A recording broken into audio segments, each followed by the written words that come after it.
En pleine nuit, le Bureau national de reconnaissance s'illumine d'alerte. Les satellites détectent des bouffées manquantes de chaleur simultanées dans 6 provinces non chinoises. Ce ne sont pas des missiles, mais autre chose. Quelque chose de plus grand. Les radars s'activent, les navires bougent, les satellites changent d'orbite. Les analystes constatent le schéma émergent, puis comprennent. La Chine orbitane a activé le dôme d'or. Si cela marche, l'avantage militaire américain pourrait disparaître soudainement. Washington devra réagir. Dans l'épisode d'aujourd'hui de l'infographie, nous révélons ce que le nouveau réseau de défense du dôme d'or de la Chine signifie pour les États-Unis.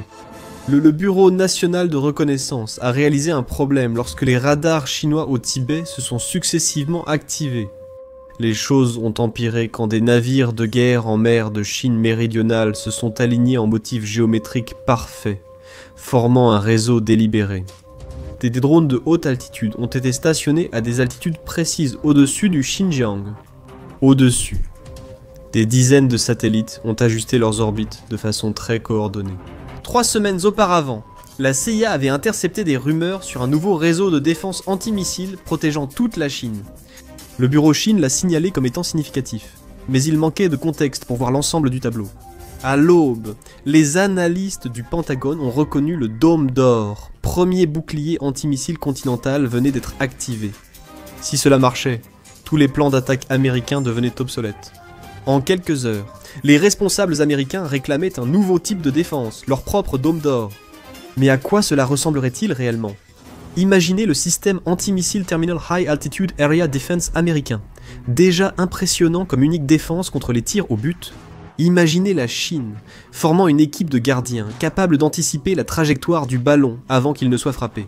La majorité connaît le dôme de fer israélien, présent depuis plus de 10 ans. C'est un système antimissile destiné à protéger une ville. Un radar suit les roquettes, mortiers ou drones entrants, et transmet leurs données à un gestionnaire de combat.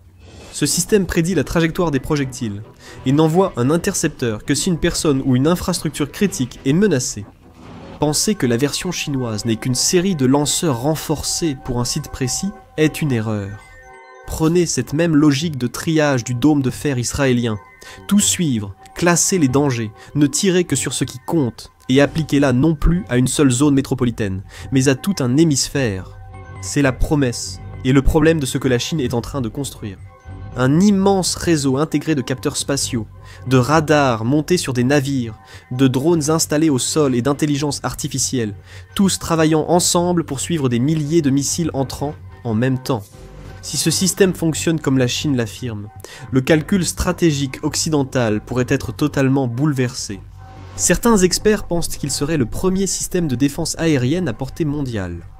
Ce qui pose naturellement un problème aux pairs de la Chine, qui s'efforcent encore de lancer des projets similaires, surtout maintenant qu'ils connaissent les enjeux. Depuis 70 ans, la puissance militaire américaine part du principe que ses missiles franchiront toujours les défenses ennemies. La Chine a misé des milliards de dollars sur leur échec. Même à moitié raison, cela pourrait tout changer.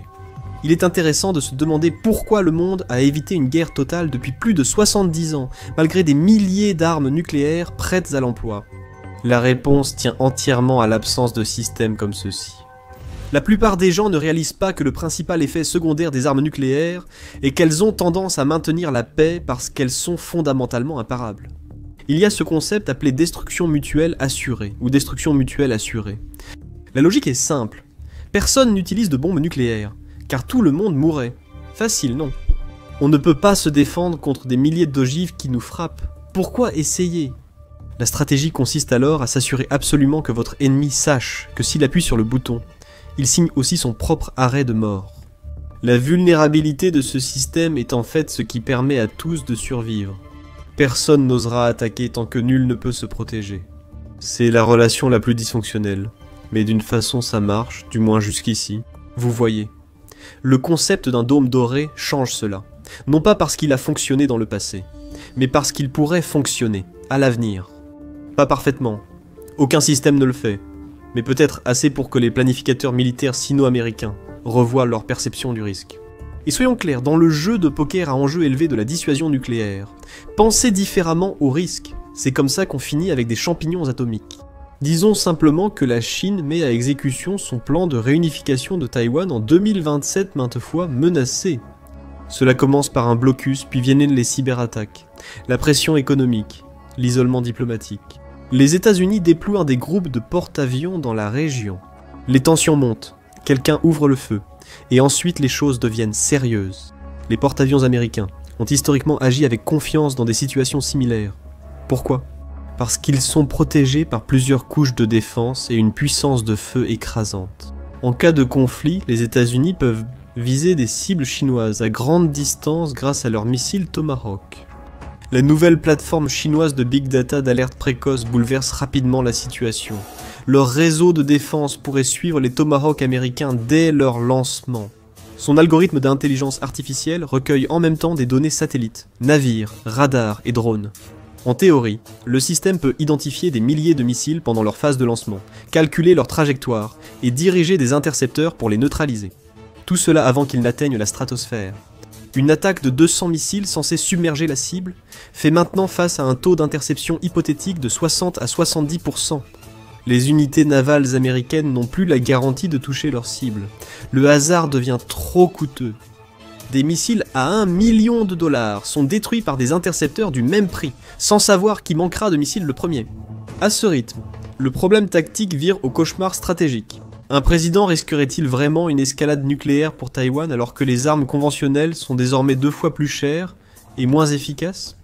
Les commandants américains à la retraite rêvent de ce type de système aux États-Unis. Le système opérationnel actuel est ancien, utilisant encore des lanceurs conçus durant la guerre froide. Maintenant, passons à l'échelle supérieure, avec le scénario vraiment extrême d'un échange nucléaire total. L'arsenal nucléaire américain repose sur la triade nucléaire. Elle comprend des missiles balistiques intercontinentales en silos souterrains, des missiles balistiques de sous-marins et des bombardiers. Elle repose sur la supériorité numérique écrasante. Autrefois, tout le monde savait qu'il était impossible d'intercepter 400 ogives arrivant en même temps. Ils n'ont donc jamais tenté de bâtir des défenses capables de cela. L'attaque l'emportait toujours, ce qui appuyait la théorie. Les États-Unis et l'Union des républiques socialistes soviétiques étaient déjà d'accord sur ce point dès 1972 avec le traité sur les missiles antibalistiques, qui limitait les défenses. Parce qu'en restant vulnérables l'un à l'autre, ils étaient dissuadés d'attaquer. Un réseau de capteurs Golden Dome est spécialement conçu pour suivre les missiles lancés depuis des sous-marins pendant leur phase de propulsion. C'est le moment le plus vulnérable lorsque les moteurs fusées brûlent, chauds et lumineux.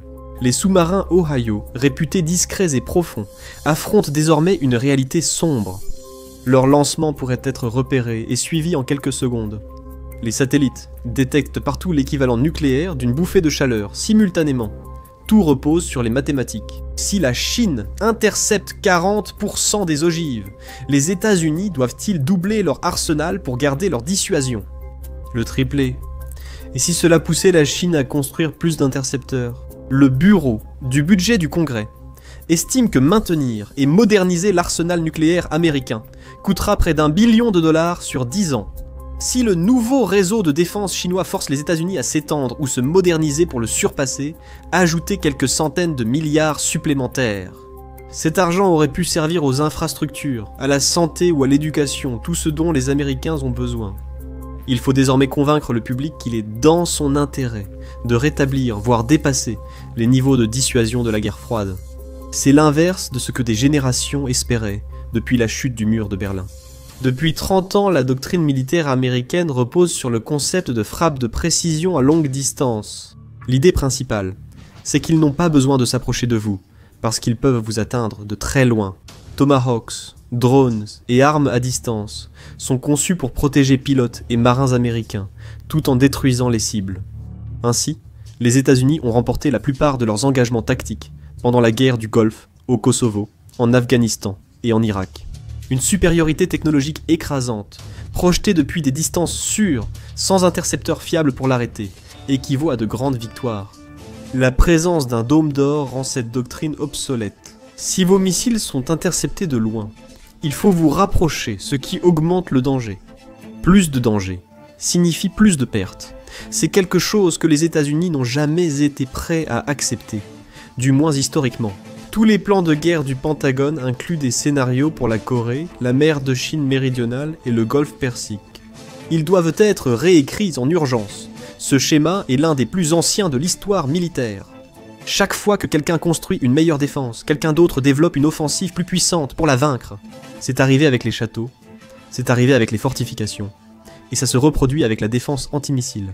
Ronald Reagan a durement appris cette leçon dans les années 1980. En 1983, Ronald Reagan a lancé l'initiative de défense stratégique. La presse l'a vite appelée Star Wars, un nom repris même par les soviétiques. Car honnêtement, l'idée venait en fait d'un film de science-fiction. Reagan voulait créer un bouclier antimissile spatial pour rendre les armes nucléaires inutiles et obsolètes. Si la technologie américaine pouvait éviter une dévastation nucléaire, peut-être que les soviétiques abandonneraient simplement l'idée de rivaliser, mais ils n'ont pas abandonné, du moins pas au début. Au lieu de cela, le plan s'est retourné contre eux, et les soviétiques sont passés à la vitesse supérieure. Ils ont construit plus d'ogives, créé de meilleurs leurres, et investi dans des technologies pour contourner ou submerger toutes les défenses américaines. Bien sûr, à long terme, ils ont fini par se ruiner, en essayant de suivre le rythme, et cela a été présenté comme un grand succès par les partisans de l'initiative de défense stratégique, mais pas avant que la réaction soviétique n'ait déclenché une course aux armements qui a totalement intensifié la guerre froide et rendu le monde plus dangereux. À son apogée, seulement 3 ans plus tard, les États-Unis et l'Union des républiques socialistes soviétiques possédaient ensemble plus de 60 000 ogives nucléaires. Les deux superpuissances ont compris qu'elles avaient créé un monstre. Le traité sur les missiles antibalistiques de 1972 avait ainsi constitué un moment de clarté stratégique. En acceptant de limiter les défenses, il pouvait limiter la course aux armements elle-même. Malgré les escalades, ce traité a duré jusqu'en 2002, quand les États-Unis s'en sont retirés. Nous pouvions ainsi déployer des défenses antimissiles limitées contre des États voyous, comme la Corée du Nord et l'Iran. À l'époque, il semblait plus logique de se protéger de quelques missiles de régime instable que de milliers des grandes puissances. Mais la Chine observait attentivement. Et maintenant, nous voyons exactement le même schéma se reproduire, sauf que cette fois c'est plus rapide et bien plus complexe. Peu après la révélation chinoise, des sous-traitants américains comme Northrop Grumman, Lockheed Martin et Wraith proposaient déjà des solutions au Pentagone. Les suspects habituels arrivent avec des présentations soignées et des prix de plusieurs milliards. La première option était de construire plus d'ogives, probablement trop coûteuses pour les États-Unis, la modernisation de la triade nucléaire étant déjà d'un coût stratosphérique. Il y avait d'autres options. Vous pouviez choisir de semer la confusion chez l'ennemi en équipant les missiles de leurres, paillettes et contre-mesures électroniques. Faire passer la vraie ogive pour des débris spatiaux et inversement. Le but est de submerger l'intelligence artificielle avec tellement de cibles qu'elle ne peut pas toutes les trier avant l'impact. Ou alors, vous pouvez opter pour l'hypersonique. Si votre missile vole assez bas et assez vite, à des vitesses comme Mach 5 ou plus, il reste sous l'horizon radar jusqu'à la toute dernière seconde. Les systèmes de défense ont quelques secondes pour réagir au lieu de minutes. Lockheed travaille sur le Air-to-Ground Missile, 183 aéros, ou arme de riposte rapide lancée depuis les airs, conçue précisément à cet effet. Le problème, c'est que les armes hypersoniques en vrai sont très complexes, techniquement, et coûteuses.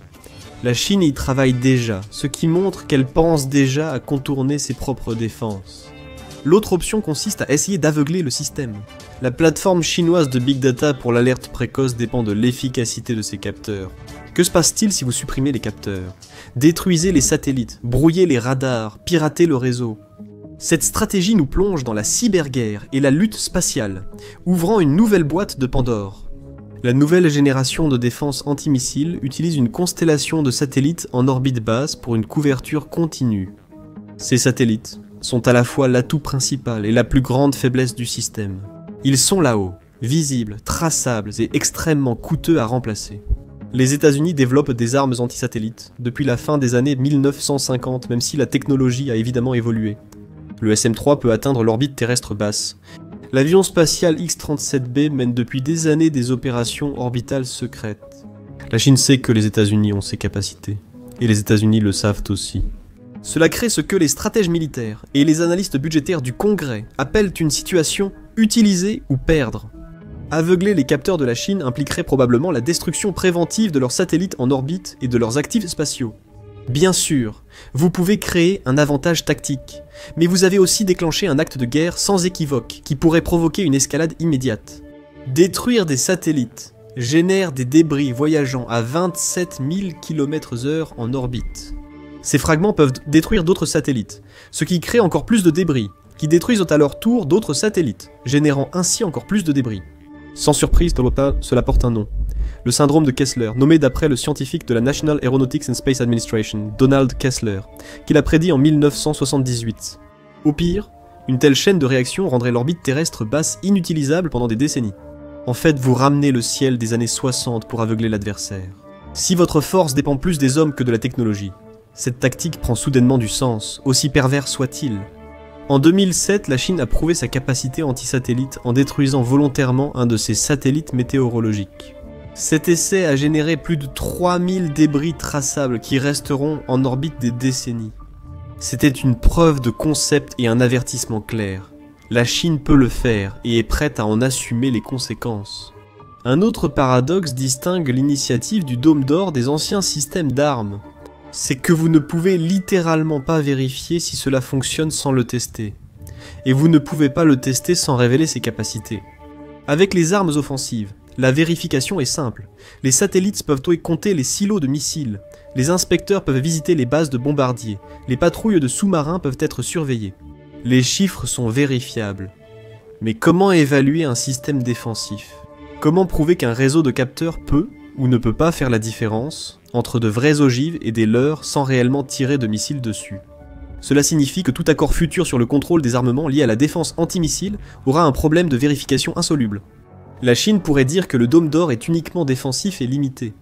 Les États-Unis n'auraient absolument aucun moyen de le prouver sans avoir accès à des données techniques classifiées, que la Chine ne fournirait évidemment jamais. Reagan avait un dicton célèbre, ironiquement enseigné par un érudit russe nommé Trust. Vérifier, car tout s'effondre si la vérification est impossible.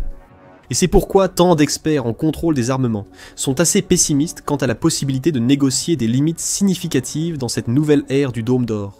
Où cela laisse-t-il les États-Unis?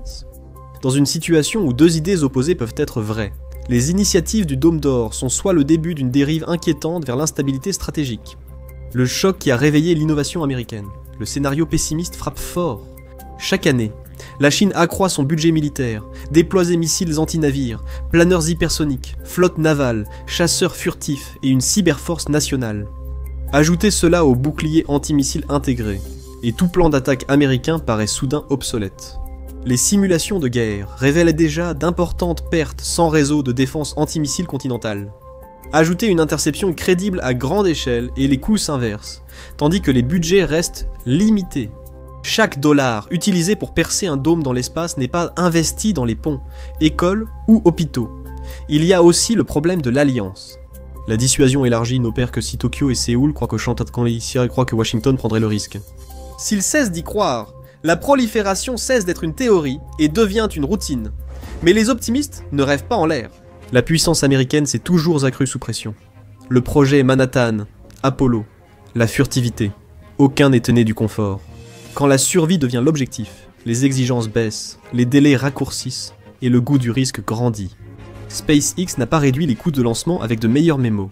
Ils l'ont fait en volant, cassant, réparant vite, puis revolant, bouleversant ainsi toute l'économie des lancements spatiaux. L'énergie revient dans la défense. Grâce à la Defense Innovation Unit, aux startups comme Anduril et Shield, à l'intelligence artificielle, à la logistique et à des ingénieurs spécialisés, les États-Unis gardent des avantages asymétriques. La Chine ne peut pas simplement reproduire un bloc économique allié de 50 000 milliards de dollars, une base technologique privée plus solide, et des institutions capables d'ajuster leur trajectoire en temps réel. Les vulnérabilités de Pékin, en revanche, sont structurelles. Une falaise démographique imminente, une dette locale écrasante et un système qui punit quiconque admet une erreur. Le point faible des initiatives du Dôme d'Or, ce sont les logiciels dont personne ne parle. Le chemin le plus rapide à travers un dôme n'est peut-être pas un projectile hypersonique, mais une simple ligne de mauvais code. En aveuglant assez de capteurs, on sème le doute dans le système, qui finit par s'auto-détruire. Les opérations cybernétiques sont discrètes, niées, sans débris. Ce sont aussi des mines terrestres d'escalade.